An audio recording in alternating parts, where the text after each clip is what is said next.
Assalomu alaykum, qadrli do'stlar. Mana Photoshop kursimizni xudo xolasa boshladik. Bismillahirrohmanirrohim. Mana bu Photoshop dasturi. Demak, mana bu Photoshopda uskunalar paneli, ya'ni instrumentlar mana shu yerda bo'ladi. Mana bu esa Photoshopda menular paneli, ya'ni bu yerda menular turadi. Bu yerda sloylar, ya'ni okno, oyna bo'limi. Bularni darslarimiz davomida to'liqroq ma'lumot olib, sekin-sekin o'rganib ketaveramiz. Darslarimiz davomida nimalarni o'rganamiz? Har xil video, har xil rasmlarni tahrirlash, keyin vizitkalar, flyerlar yasashni, umuman olganda Photoshopda qilinish kerak bo'lgan ishlarni bilganimcha o'rgataman. Imkon qadar harakat qilaman qo'limdan kelgancha o'rgatishga. Keyin bu Photoshopda har xil logolar qilsa bo'ladi. Umuman olganda Photoshopda imkoniyat juda keng. Lekin masalan, asosan logotiplar uchun CorelDRAW yoki Illustratordan foydalangan yaxshiroq, chunki ular bu logotiplar uchun imkoniyat kengroq. Photoshopda esa rasmlar bilan ishlash anchagina oson, anchagina tez bo'ladi. Menda Photoshopda 2021-yil versiyasi turibdi. Hammada har xil bo'lishi mumkin. Iloji boricha oxirgi versiyalardan foydalangan yaxshiroq, chunki bu ishimizni ancha yengillashtiradi. Masalan, har doim keyingi versiyasi oldingilariga nisbatan nimadir qulayligi bilan chiqadi. O'shaning uchun u keyinchalik ham Photoshopda oldingi versiyalardan farqlarini, qulayliklarini o'rgatib ketamiz xudo xolasa. Ekranda syomka qiladigan programma ham bor. Mana sizlarga uni ham ko'rsatib ketaman. Camtasia degan programma. Shu programma orqali ekran syomka qilsanglar bo'ladi. Juda ham yaxshi ekranda rekorder qiladigan yaxshi programma ekan. Endi darsimizga keladigan bo'lsak, birinchi oynani ochishdan boshlaymiz. Ctrl N. Xohlagan o'zimizga kerak bo'lgan o'lchamda olamiz. Masalan, 20 ga 30 kerakmi? 30 ga 40 kerakmi? Necha xohlagan o'lcham, mana bu yerga o'lchamlar. Eni mana bu yoqqa balandligi yoziladi. Xohlasak mana buni albomini yoki o'zlik knijniga o'zgartirsak bo'ladi. Masalan, buni bosadigan bo'lsak, sozdat qiladigan bo'lsak, bu mana knijni albomni ochildi. Ya'ni buni shuni bu yoqda hozir bu o'lcham ochilgan o'lchami 20 ga 30 bo'lgan bilan hozir menda mana bunaqa belgilanib turibdi. Bu belgilanib turgan esa 90 mm ga 57 mm, ya'ni vizitka uchun qolip qilib qo'ygan, o'sha qolipda o'lchami turibdi bu yoqda. Lekin buni hozir Ctrl N da bosib, mana qaytadan hozir shunday ochadigan bo'lsak, mana yana xuddi shunaqa chiqib, buni o'chirish uchun mana buni o'lchamini o'sha o'lchamga to'g'rilab qo'yishimiz kerak. Bo'ldi. 20 ga 30. Mana shuna holatga yetkazib qo'ysak, bu birinchisi eni hisoblanadi, ikkinchisi balandligi hisoblanadi. Bu 300 razрешение hisoblanadi. Mana shu narsalarga juda e'tibor berish kerak. Hozir o'rgatadigan narsalarim endi biz poligraf va tipograf ishlari bilan pashta 10 yildan beri shug'ullanamiz. Asosiy ishlatiladigan, asosiy kerak bo'ladigan narsalarni tushuntirib o'tib ketaman. Photoshopda juda ko'p narsa qilsa bo'ladi, lekin men buni hammasini o'rgatmasligim mumkin, lekin kerakli narsalarni, masalan, o'sha 10 yillik tajribaga, 11 yillik tajribamga asoslangan holatda ma'lumotlar berib, o'rgatib, qo'ldan kelgan tushuntirib ketishim mumkin. Endi hozir buni ochib oldik. Ctrl M bilan ochganda hozir ko'rsataman. Bu yerda har xil saqlanib qilingan holatlar yoki foto, pechat, grafika, umuman olganda ko'p mana shu nimadan foydalanib, xohlagan o'zingizga kerak bo'lgan o'lchamda foydalanishingiz mumkin ochib olib. Keyin mana bu yerda RGB holatga yoki umuman boshqa simikka o'tkazishingiz mumkin. Asosan tipografiya ishlari, poligraf, bannerlar qilinganda simikda qilinadi. RGB esa mana bu printer printerlar, ya'ni mana o'zi oddiy sodda qilib aytganda printerlar bor, oddiy o'sha printerlardan chiqarish uchun o'sha RGB, ya'ni umuman rasmdan tahrirlashda RGB foydalaniladi, lekin bannerlar pechat qilishda asosan simikdan foydalaniladi. Endi mana bu montajniy oblastni yoqadigan bo'lsak, montajniy oblast bo'limi ochiladi. Bu ham juda ham yaxshi bo'lim. Ishlashimizda ancha sodda, oson ko'rinish keltiradi. Xohlagan bitta o'lcham ochib olsak, masalan, bu yoqdan pastroqdan 88 ga 57 mm. Mana bu hozir bu yoqda bitta dona fayl bilan ishlayapmiz. Xuddi bu Photoshopda odatda ko'pchilik bitta fayl bilan ishlaydi, lekin Buni ko'paytirib ketsa ham bo'ladi. Mana bu yoqdan montajni oblosi bo'limiga o'tsa bo'ladi. Mana bemalol qo'shib ko'paytirib ketsa bo'ladi. Mana buni ochamiz, mana bemalol xohlagancha ko'paytirib ishlasa bo'ladi. Faqat buni kompyuter ko'tara oladigan darajada ko'paytirish kerak. Chunki hammaning ham kompyuteri bunaqa Photoshop odatda sal og'irroq ishlaydi. O'shaning uchun hammaning kompyuteri ko'tara olmasligi mumkin. Shift bilan keyin instrumentlarga e'tibor bersangiz, mana bu yerda almashyapti. Buni shift bilan V ni bosgan holatda almashtiryapman. Garaj klavishlarini ham o'rgatib ketaman. Garaj ya'ni eng muhim bo'ladigan klaviaturlar, har xil foydalaniladigan nima deydi, kerakli bo'lgan ma'lumotlar darslarimiz davomida sekin-sekin o'rgatib ketaveramiz. Mana bu Telegram o'chirib qo'ymasak, cho'ta mijozlarimiz yozyapti. Keyinchalik javob beramiz. Hozir bu yoqda har xil instrumentlar bor, bular bilan tanishtiramiz. Shunaqa qilib mana montajni oblasidan mana shunaqa foydalansa bo'ladi. Montajni oblas xohlagancha kengaytirib, ochib bemalol ishlab ketsa bo'ladi. O'shaning uchun juda ham yaxshi Photoshopning qulayliklaridan biri bu. Endi yana Ctrl endi bosgan holatda yana ochamiz. Millimetr, santimetr bularni hammasini to'g'rilab olsa bo'ladi. Bemalol buni iloji boricha yangi o'rganadiganlar, noldan boshlaydiganlar hech qo'rqmasdan bu programma o'chirib tashlab yana qaytadan uстановка qilsa bo'ladi. Yana umuman nima xohlagan kuyga solsangiz bo'ladi. O'shaning uchun buni bemalol xohlagan joyda bosib ko'rib o'rganing. Men o'zim ham hech qayerga kursga borib o'rganmaganman. O'zim kompyuterda endi men Xudoga shukr, men tez muddat ichida o'rganib olganman, lekin harakat qilgan odam o'rganadi. Hammasini bosib ko'rib, nima uchun ishlatiladi, qaysi kerak emas, hammasini bilib olsangiz bo'ladi. Bosib bilmagan joyingizda. Yoki YouTubedan izlasangiz ham chiqadi. Mana montajni oblas tushuntirdik. Mana bo'ldi. 20-30 o'lcham ochib oldik. Umuman olganda bu ko'p narsa ochib tashlaymiz.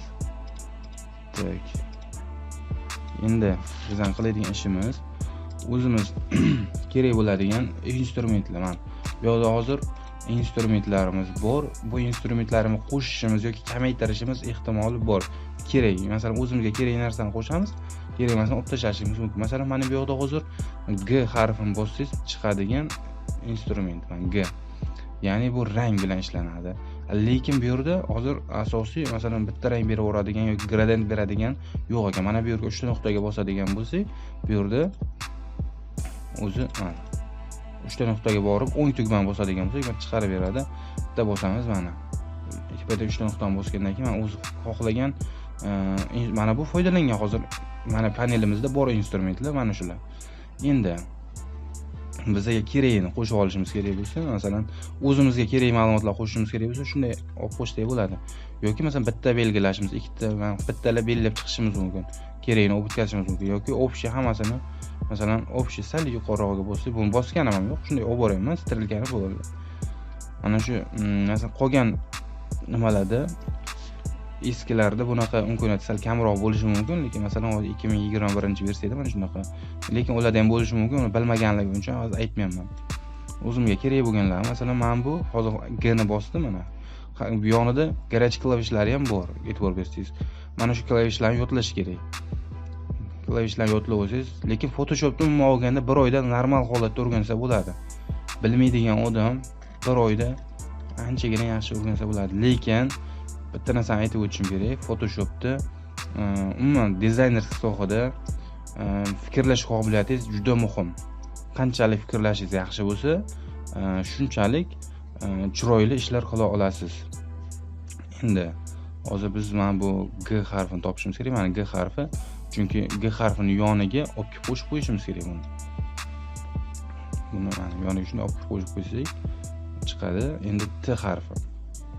Mana bunisini ham qo'shib qo'yamiz. Mana bu K harfi. Qaraymiz, K harfi qayerda bor? K harfi bo'lsa, o'sha K harfining yoniga qo'shib qo'yishimiz kerak. Yoki bir o'zini qo'yib qo'ysa ham bo'laveradi. Buni hech qanday o'zini ham o'tkazib qo'ysa bo'ladi. Og'ir joyi yoki qiyin joyi yo'q. Mana bu rasmlarni sal ko'zini kattaroq qilib yoki labini botik qilib o'rsangiz bo'ladi mana bu nimada. Mana shu instrumentlar orqali. yoki katta labini kichkinagina qilib qo'ysangiz, mushaklarni kichkina qilib qo'ysangiz, umuman ko'p foydalaniladi bu ham. Ya'ni nima deydi? Uncha ko'p emas, endi kerak holatlarda foydalanadi umuman olganda. Tak, mana bu instrumentimizdan kerak bo'ladi, lekin men bulardan juda ko'p foydalanmayman. Просто hozir sizlarga ko'rsatish uchun ochib qo'yayapman. Tak. Videoni iloji boricha o'tkazmay, diqqat bilan ko'rgan yaxshiroq. Chunki kerak narsani o'tkazib yuborishingiz mumkin.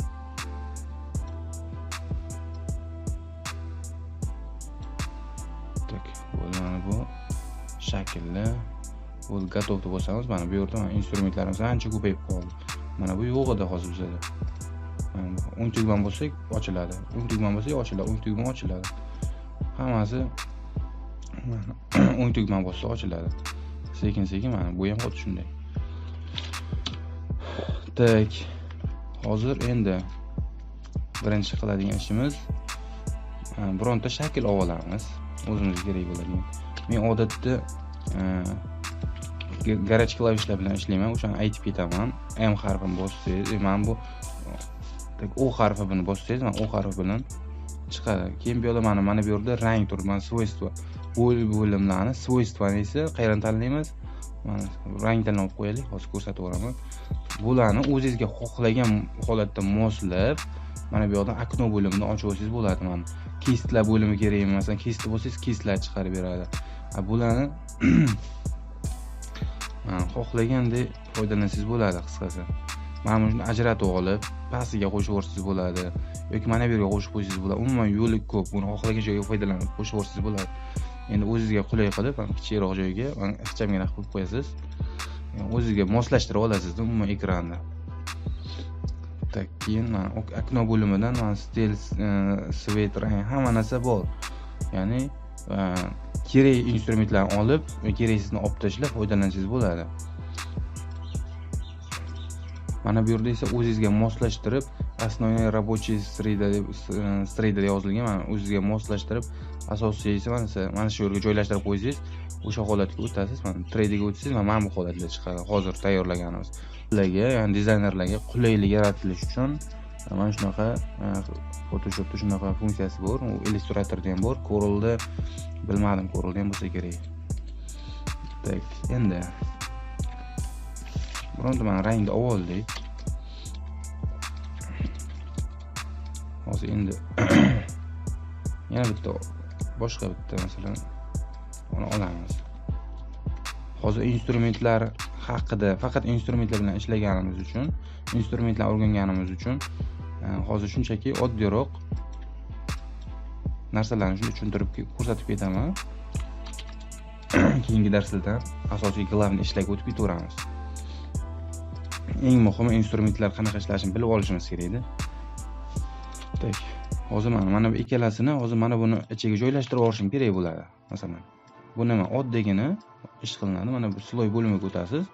Mana alt tugmasini bosasiz va ustiga olib borsangiz, mana alt tugmasini bosib ustiga olib borsangiz, mana o'sha joyga o'tkazib qo'yadi.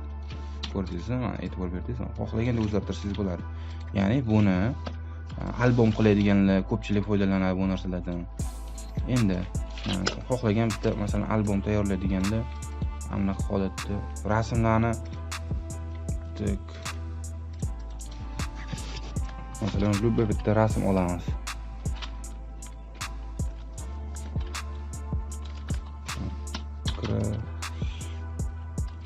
Krossovkalar deb yozib qo'ysak masalan. Krossovkani olamiz. Copyright. Ctrl V ni bosamiz. Buni bilsa kerak hamma. Ctrl V ni bosamiz va e'tibor bersangiz bu bemalol ustiga chiqib ketyapti, to'g'rimi? Demak, bu shunday aytganimdek qilib hozir alt tugmasini bosgan holatda mana bu yerga olib kelsak, strilkani pastga o'tkazamiz, mana ichiga kirib qoladi. Bemalol tahrirlashsak bo'ladi, buni ichkariga kirgizib, xohlagandek o'zgartirsak bo'ladi. Keraksiz joyini olib tashlasak bo'ladi. Yoki masalan o'zimizga kerakli shaklni olgan holatda o'sha shakl bilan ishlab ketsak bo'ladi. Mana e'tibor bersangiz, mana hozir bu rasm xohlaganda ichida turibdi, buni xohlaganda o'zgartirgan, xohlagan ko'yizga solsangiz bo'ladi. yoki mana bu ikkalasini birlashtirib Ctrl Y ni bossangiz yopishtiraveradi. Hech qanaqa keyin уже bitta rasmga aylanib qoladi. Video cho'zilib ketmasligi uchun hozir pauza qilaman va keyingi videoga o'tamiz. Darslarimiz tushunarli bo'lyapti degan umiddaman. Biz mana bemalol qilmoqchi bo'lgan ishlar, ya'ni qilgan ishlarimizdan ba'zilarini namunalarni ko'rsataman. Mana bu yerda, ya'ni biz Photoshopda nimani o'rganamiz, shunchaki oddiy narsalar ekan deb o'ylamang birinchi darsda. Internet veb-saytimiz bor, mydia.uz. Reklama deb bossangiz mana chiqarib beradi. Mana bu bizning veb-saytimiz. Sizning biznesingiz uchun munosib yechim deb endi chiroyli qilib qo'ldan kelgancha tayyorlaganmiz. Savollaringiz bo'lsa, gap bo'lsa, veb-saytimizda kamchiliklar bo'lsa, bularni ham bemalol aytishlaringiz mumkin. Mana bu yoqda bitta yozib bemalol xabar jo'natsangiz bo'ladi. Masalan, hi, salom deganda endi inglizchasiga yuborib bemalol emallaringizni, ma'lumotlaringizni kiritib o'tsangiz bo'ladi. Bu yoqda esa asosiy biz haqimizda ma'lumotlar berib borilgan. Nimalarni bilamiz, nimalar qila olamiz, qo'limizdan keladigan narsalarni veb-sayt, vizitka, taklifnomalar, bu YouTube orqali ko'rishingiz mumkin degan ma'lumotlar, yana qo'shimcha narsalar. Mana bu yoqda masalan juda ko'p asosan vizitka qilganimiz uchun biz bozorlar bilan ishlaymiz. Bemalol bizning saytimizda vizitkalarga telefon qilib, klientlar bilan, ya'ni mijozlar bilan gaplashib, kerak narsani olishlaringiz mumkin. Bu yoqda jalyuzichilar, mana bu yoqda masalan boshqa aksessuarchilar, telefon, umuman mashina zakchaslar, umuman olganda nima kerak bo'lsa, bizning kanalimizda boricha topib, gaplashib olishingiz mumkin. Parda deysizmi, har xil. Mana bu mock-up shaklda qilib qo'yamiz, o'zimiz chiroyli qilib, qo'ldan kelgancha. Mana shunaqa holatlar, mana shunaqa narsalarni qilishlaringiz mumkin. Mana bu veb-saytlar mana bunaqa mock-up bilan o'rganishingiz. Xudo xolisa o'rgatamiz bularni hammasini. Mana bu ham o'sha mock-up ko'rinishi. Endi veb-saytlarni ham xudo xolisa qilamiz. Endi birinchi Photoshopdan boshladik ishimizni. Photoshopda ko'rib mana bunaqa holatlar keltirishingiz mumkin. Media reklama, bu bizning o'zimiz logotipimiz, o'zimizning brendimiz. Mana bunaqa brendlar, Ramos, mana paketlarga. Bular hech qaysi o'zi aslida tayyor narsalar emas. Bular hammasini o'sha Photoshopda tayyorlab qilingan ishlar. Bular hech qaysi o'zi aslida yo'q narsalar. Mana bu o'sha veb-saytimiz uchun shablon posti mock-up. Shunaqa ko'rishingiz mumkin. Yana bemalol yana qo'shimcha kerak bo'lsa, mana bu bosib, keyin o'tkazib yoki o'zi ham aylanib o'tib turaveradi. O'tkazib ko'rib ketaverishingiz bo'ladi. Yana boricha qo'yib qo'yganmiz. Mana holatlarga keltirib umuman olganda ko'rsatamiz, qo'ldan kelgancha bilgan narsalar. Mana bu bizning o'zimizda veb-sayt vizitkamiz. Bemalol telefon qilib, u ma'lumotlar kerak bo'lsa yoki ba'zilar vizitka zakaz qilmoqchi bo'lganlar ko'rayotgan bo'lsa, umuman reklama bo'yicha zakaz qilmoqchi, veb-saytlar zakaz qilmoqchi bo'lsa, bemalol aloqaga chiqishi mumkin. Mana shu telefon raqamlariga meditsinskiy, umuman mana shu bizning asosiy qiladigan ishlarimizdan namunalar bu.